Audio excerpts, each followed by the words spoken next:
Hey hello everyone, welcome to back my YouTube channel. तो guys, जब भी आपका एक रप्चर हो जाता है तो उसका जो लाइफ टाइम होता है वो कितने दिनों का होता है, यानी कि आपका जो अंडा फूटता है वो कितने समय तक जीवित रहता है, कितने दिनों तक जीवित रहता है, यही बात हम आज इस वीडियो में जानने वाले। तो बिना स्किप किए वीडियो एंड तक ज़रूर देखिएगा। तो गाइज देखिए, जब भी आप प्रेगनेंसी के लिए ट्राई करते हो, चाहे नेचुरली हो चाहे फिर कोई ट्रीटमेंट द्वारा हो, लेकिन जो एग होता है उसके रप्चर होने के बाद प्रेगनेंसी का अगला स्टेप स्टार्ट हो जाता है।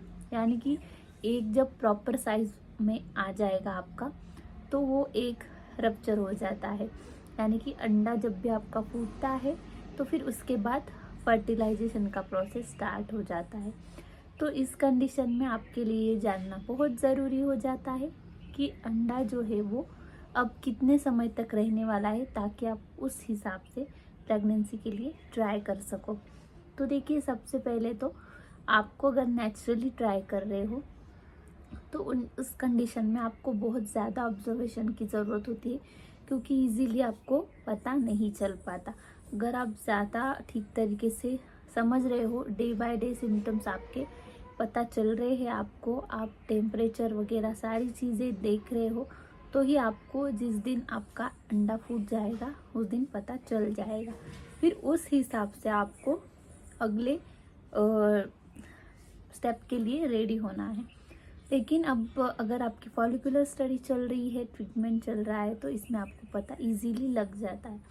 क्योंकि अगर आपकी फॉलिकुलर मॉनिटरिंग होती है तो उसमें स्कैन द्वारा पता लग सकता है कि आपका अंडा पीरियड के कौन से दिन पे कितनी साइज़ का हुआ है।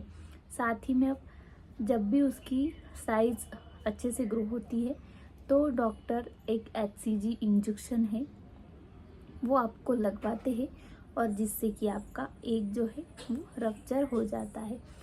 तो इसी के दौरान फिर आपको पता चल जाता है, क्योंकि आपके डॉक्टर आपको बता देते हैं कि आपका जो अंडा है वो फट चुका है और आपको अब रिलेशन मेंटेन करना चाहिए प्रेगनेंसी के लिए।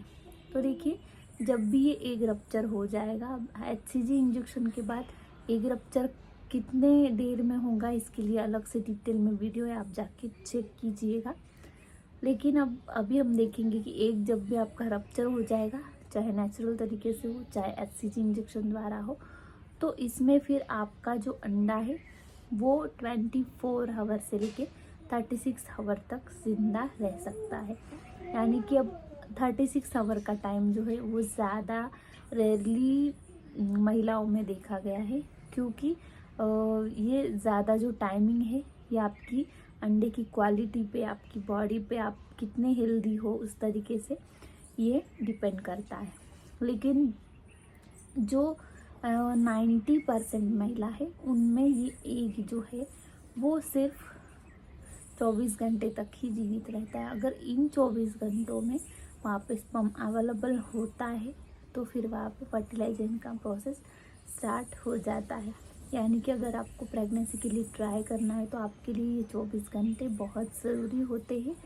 अगर आप ज़्यादा हेल्दी हो, आपकी बॉडी अच्छी है, एग में कोई इशू नहीं है, आपकी एग क्वालिटी नॉर्मल है, साथ ही में एग अच्छे से ग्रो करते हैं, तो फिर इस कंडीशन में आपकी जो एग का लाइफ है वो ज़्यादा भी देर तक चल सकता है।